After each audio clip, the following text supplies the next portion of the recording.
নমস্কার, আপনারা দেখছেন শান্তন টিভি। আমি রয়েছি আপনাদের সাথে মীনাক্ষী। চোখ রাখছি এই মুহূর্তের খবরে। আসন্ন লোকসভা নির্বাচনের পূর্ব ত্রিপুরা আসনের বিজেপি প্রার্থী হলেন মহারানী কৃতি সিং দেববর্মা। রাজ্য রাজনীতির সাথে জড়িত নয় তিনি, কিন্তু কৌশল চক্রে তিনি হলেন প্রার্থী। বুধবার সর্বভারতীয় বিজেপি মহারানী কৃতি সিং এর নাম ঘোষণা করেছে। মুখ্যমন্ত্রী ডাক্তার মানিক সাহা কৃতি সিংকে অভিনন্দন জানিয়েছেন। তিনি জনগণের আশীর্বাদ নিয়ে বিপুল ভোটে জয়ী হবে বলে আশা ব্যক্ত করেন মুখ্যমন্ত্রী। তিনি প্রদ্যোৎ কিশোর দেববর্মনের বড় বোন। তিনি পূর্ব আসন থেকে যে লড়তে চলেছেন সে বিষয়ে আগেই আঁচ করা গিয়েছিল। গত 11 মার্চ মানিক্য এনক্লেভে প্রদ্যোৎ কিশোর দেববর্মন বোনকে নিয়ে সমাজপতিদের কাছে প্রচারে এসেছিলেন। এদিন তিনি সমাজপতিদের পরিচয় করিয়ে দিয়েছেন। যত দূর জানা গেছে, প্রদ্যোৎ কিশোর দেববর্মনের বড় বোন কৃতি সিং দেববর্মা অবিভক্ত মধ্যপ্রদেশ, বর্তমানে ছত্তিশগড়ের কাওয়ারধনা রাজ পরিবারের প্রতাপ সিং এর পুত্রবধূ। কৃতি সিং এর স্বামীর নাম যোগেশ্বর রাজ সিং। 2003 সালে 19 ফেব্রুয়ারি যোগেশ্বর রাজ সিং এর সাথে বিবাহ হয়েছিল কৃতির। তাঁর স্বামী যোগেশ্বর অবিভক্ত মধ্যপ্রদেশের বিধানসভার 1998 থেকে 2003 সাল পর্যন্ত কংগ্রেসের হয়ে লড়াই করে বিধায়ক হিসেবে দায়িত্ব পালন করেছিলেন। পরবর্তী সময় 2013 সালে যোগেশ্বর রাজ সিং কংগ্রেস দল ছেড়ে দেন। এবার সেই পরিবারের গৃহবধূ ত্রিপুরা রাজ্যের পূর্ব আসনে বিজেপি মনোনীত প্রার্থী হয়ে অত্যন্ত আপ্লুত। ত্রিপুরা রাজনীতির সাথে তেমন যোগাযোগ না থাকলেও তিনি রাজ্য রাজনীতিতে অবতীর্ণ হতে চলেছেন। তবে দলের অন্দরে এ নিয়ে ব্যাপক গুঞ্জন শুরু হয়ে গেছে। দলের জন্য যারা বহুদিন ধরে লড়াই করেছেন তাদের প্রত্যাশা ভেঙে চুরমার হলো এদিন। বুধবার ভার্চুয়ালি অনুষ্ঠানের মাধ্যমে প্রধানমন্ত্রীর সামাজিক উত্থান এবং রোজগার আধারিত জনকল্যাণের আনুষ্ঠানিক সূচনা করেন প্রধানমন্ত্রী নরেন্দ্র মোদী। মুক্তধারা অডিটোরিয়ামে আয়োজিত এই অনুষ্ঠানে উপস্থিত ছিলেন রাজ্যের মুখ্যমন্ত্রী অধ্যাপক ডাক্তার মানিক সাহা। বুধবার আগরতলা মুক্তধারা অডিটোরিয়ামে এক অনুষ্ঠান হয়।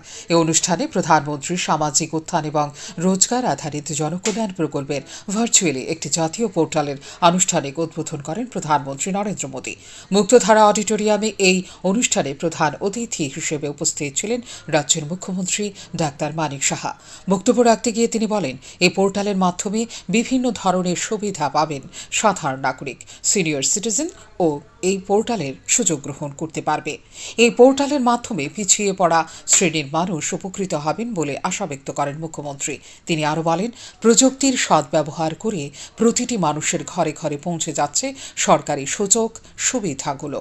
মুখ্যমন্ত্রী ডাক্তার মানিক সাহা উচ্ছ্বসিত প্রশংসা করেন প্রধানমন্ত্রী নরেন্দ্র মোদীর। তিনি বলেন, অ্যাক্ট ইস্ট পলিসির মধ্য দিয়ে উত্তর পূর্ব রাজ্যগুলোর উন্নয়ন ঘটিয়ে চলেছেন প্রধানমন্ত্রী নরেন্দ্র মোদী। কারণ প্রধানমন্ত্রী নরেন্দ্র মোদীর স্পষ্ট বক্তব্য, উত্তর পূর্বের উন্নয়ন না ঘটলে দেশের উন্নয়ন হবে না। একই চিত্র রাজ্যেও, প্রতিটি মানুষের উন্নতি না ঘটলে রাজ্যের উন্নতি ঘটবে না। আজকের এই পোর্টালে কত সুবিধা হয়ে যাবে। এখন আগে কোথায় যাবেন, কার কাছে গেলে কি হবে, এখন এই যে প্রযুক্তির যে তার সদ্ব্যবহার করে মানুষের প্রতিটা ঘরে ঘরে পৌঁছে যাচ্ছে সমস্ত বেনিফিশিয়ারির যে ব্যবস্থাপনা আছে। আমরা এখানে প্রায় ত্রিপুরা সরকারের প্রায় 33 স্কিমের মতো আমরা এখানে মানুষের সাথে আমরা যুক্ত আছি, আমরাও দিচ্ছি সব মিলে। তো এই স্কিমগুলোর বাস্তবায়নের লক্ষ্যে মাননীয় প্রধানমন্ত্রীর যে মার্গদর্শন সেই দিশায় আমরাও কাজ করছি। আমরা আজকে সত্যি ভাগ্যবান যে অ্যাক্ট ইস্ট পলিসির মাধ্যমে মাননীয় প্রধানমন্ত্রীজি যেভাবে নর্থ ইস্টে ডেভেলপ করছে, এবং উনি বলছেন যে নর্থ ইস্টে যদি ডেভেলপ না হয় দেশও ডেভেলপমেন্ট হবে না। আমরাও বলছি যে এখানে প্রতিটি মানুষের যদি ডেভেলপমেন্ট না হয় অ্যাজ এ হোল, যে সবকা সাথ সর্বাঙ্গীন ডেভেলপমেন্ট যদি না হয় কোনো দিন একটা সমাজ বা রাজ্যেরও ডেভেলপমেন্ট হবে না।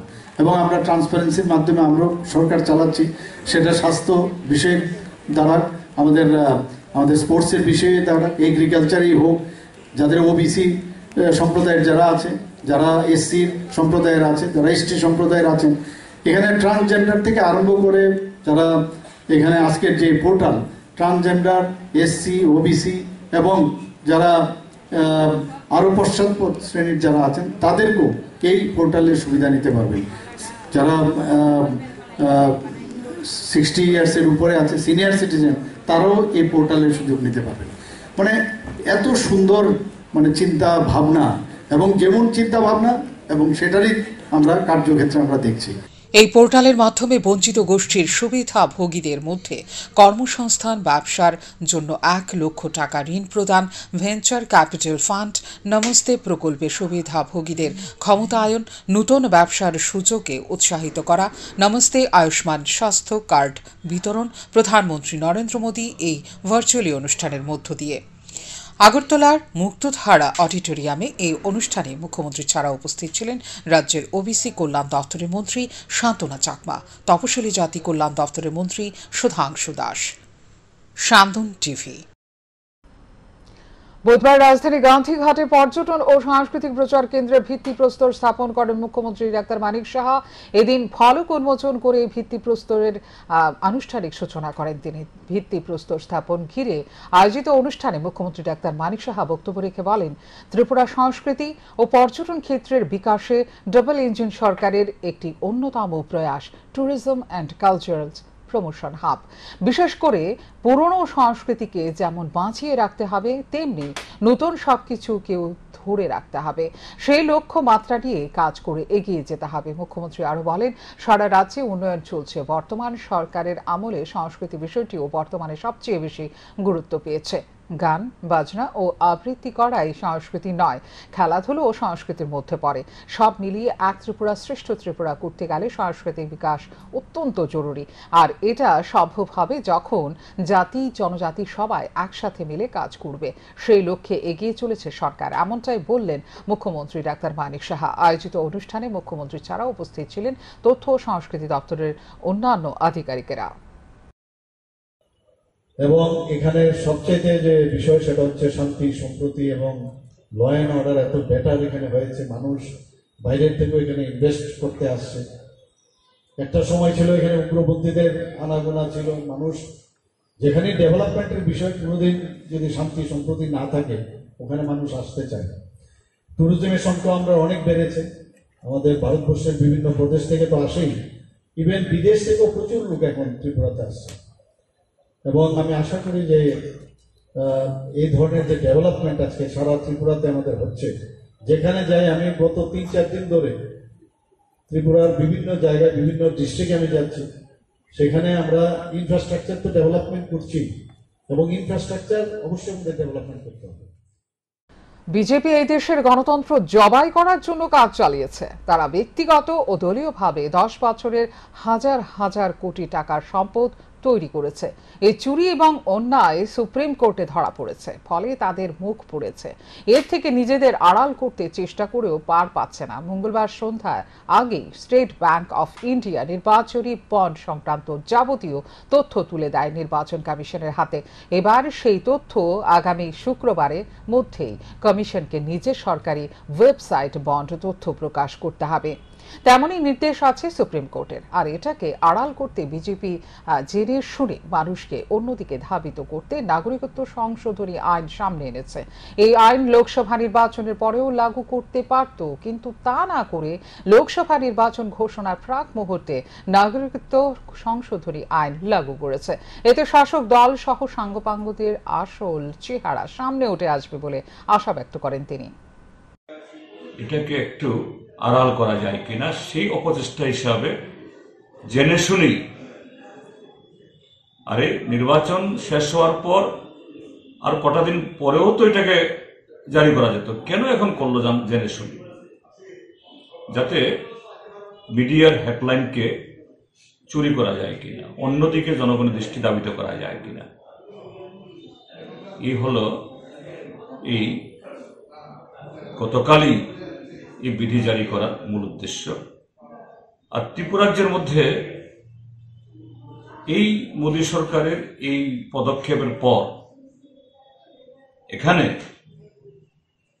আড়ালে শিকারী মোরকের মতো যারা বিজেপিকে নানাভাবে সাহায্য করছে, যেমন গত বিধানসভা ভোটে ভোট ভাগাভাগি করে, তাদের মুখোশও আবার তাদের আসল চেহারা ধরা পড়বে, মুখোশটা বেআব্রু হবে। রাজধানীর এডিনগর শিল্প তালুকে সমন্বিত পরিকাঠামো উন্নয়নের উদ্বোধন হয় বুধবার। এদিন এক অনুষ্ঠানের মধ্য দিয়ে সমন্বিত পরিকাঠামো উন্নয়নের উদ্বোধন করেন মুখ্যমন্ত্রী ডাক্তার মানিক সাহা। এদিন প্রথমে প্রদীপ প্রজ্বলন করে অনুষ্ঠানের সূচনা করেন মুখ্যমন্ত্রী। পরবর্তী সময় ফলক উন্মোচন করে সমন্বিত পরিকাঠামো উন্নয়নের উদ্বোধন করেন মুখ্যমন্ত্রী। এদিনের উদ্বোধনী অনুষ্ঠানে বক্তব্য রাখতে গিয়ে মুখ্যমন্ত্রী বলেন, রাজ্য সরকার শিশু ও মহিলাদের কথা মাথায় রেখে পিঙ্ক শৌচালয় নির্মাণের উদ্যোগ গ্রহণ করেছে। এইবারের বাজেটে পরিকাঠামো উন্নয়নের উপর গুরুত্ব দেওয়া হয়েছে, কারণ মূলধনী ব্যয়ে লাভ হয় বেশি। মূলধনী ব্যয়ের ফলে কর্মসংস্থানের যেমন সুযোগ বৃদ্ধি পাবে, তেমনি সরকারের আয়ও বৃদ্ধি পাবে। বর্তমান সরকারের সময়ে ব্যক্তির স্বার্থে পেশি শক্তির আস্ফালন কোনোভাবে বরদাস্ত করা হবে না বলেও জানান মুখ্যমন্ত্রী ডাক্তার মানিক সাহা। আইন শৃঙ্খলার দিক থেকে বর্তমানে ভালো স্থানে রয়েছে ত্রিপুরা, যার কারণে বর্তমানে বিনিয়োগকারীরা রাজ্যে আসতে চাইছে। একটা সময় ত্রিপুরা রাজ্যে মালিক ও শ্রমিকদের মধ্যে দ্বন্দ্ব সৃষ্টি করে রাখা হতো, এতে করে তৎকালীন নেতাদের আঙুল ফুলে কলা গাছ হয়ে যেত। বর্তমানে রাজ্য সরকার চাইছে ত্রিপুরা রাজ্যে আরও বেশি করে শিল্প আসুক, কারণ শিল্প আসলে কর্মসংস্থান বৃদ্ধি পাবে। চাকুরি দিয়ে কোনো কিছু হবে না। আগরের ওপর নির্ভর করে আগামী দিনে ত্রিপুরা রাজ্যে শিল্প স্থাপন হবে বলে জানান মুখ্যমন্ত্রী। অনুষ্ঠানে মুখ্যমন্ত্রী ডাক্তার মানিক সাহা ছাড়া উপস্থিত ছিলেন বিধায়ক মীনারানী সরকার, ত্রিপুরা শিল্প উন্নয়ন নিগমের চেয়ারম্যান নবাদুল বণিক সহ অন্যান্যরা।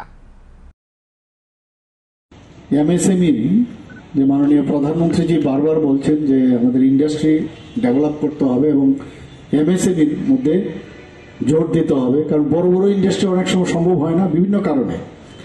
কিন্তু যদি মাইক্রো, স্মল এবং মিডিয়াম এন্টারপ্রাইজে এই ধরনের যদি আমাদের ইন্ডাস্ট্রি হয়, তাহলে ওই এলাকার অর্থনৈতিক যে বুনিয়াদ সেটাও কিন্তু অনেক বেশি শক্ত হবে এবং সেই দিশায় সমস্ত জায়গায় উনি বারবার বলছেন যে এমএসএমইকে আমাদের অবশ্যই তার উপর এমফাসাইজ করতে হবে। এবং এখানে দেখা গেছে আমাদের যে অষ্টলক্ষ্মী আমাদের ত্রিপুরা নিয়ে আর বাকি 7টা যে নর্থ ইস্টের যে স্টেট আছে, অ্যাক্ট ইস্ট পলিসির মাধ্যমে মাননীয় প্রধানমন্ত্রীজি বলছেন যে এটা ডেভেলপমেন্ট অবশ্যই আমাদের করতে হবে। নর্থ ইস্টে যদি ডেভেলপ লোকসভা নির্বাচনে জনগণের পরামর্শ চাইল ভারতীয় জনতা পার্টি, এর জন্য নিয়ে এসেছে সাজেশন বক্স। বুধবার এক অনুষ্ঠানের মধ্য দিয়ে প্রদেশ বিজেপি কার্যালয়ে এর সাজেশন বক্সের সূচনা করলেন প্রদেশ বিজেপির সভাপতি রাজীব ভট্টাচার্য। তিনি বলেন, বিকশিত ভারতের জনগণ আরও কি চায় সে বিষয়ে সাজেশন বক্সের মাধ্যমে তুলে ধরতে পারবে। আসন্ন নির্বাচনে এই প্রতিশ্রুতিগুলোর জনগণের কাছে রেখে তৃতীয়বার প্রধানমন্ত্রী হবেন নরেন্দ্র মোদী। আমাদের ভারতবর্ষ যে বিকশিত জায়গায় পৌঁছাচ্ছে এবং তার যে গ্যারান্টি, সেটা আমাদের দেশের যশস্বী প্রধানমন্ত্রী নরেন্দ্র মোদীজি। আমরা সবাই জানি যে আগামী 1-2 দিনের মধ্যেই হয়তো আমাদের লোকসভা ইলেকশন ডিক্লেয়ার ঘোষণা হবে। এই লোকসভা নির্বাচনকে সামনে রেখে আমরা ভারতীয় জনতা পার্টি কেন্দ্রীয় নেতৃত্ব চিন্তা ভাবনা করেছে যে এই যে মোদীজির যে বিকশিত ভারতে মানুষ কি চায় তার গ্যারান্টি মোদীজি দেওয়ার জন্য প্রস্তুত হয়েছে এবং তার জন্য মানুষ যে চায় তার জন্য এই সুজাও পেটি আমাদের এই কর্মসূচি একটা নেওয়া হয়েছে ভারতীয় জনতা পার্টির তরফ। এখনকার মতো এই মুহূর্তের সংবাদ এই পর্যন্ত। অন্যান্য আপডেটস দেখার জন্য অবশ্যই নজর রাখতে হবে শান্তন টিভির পর্দায়। শান্তন টিভি, দায়বদ্ধতায় যার ঐতিহ্য।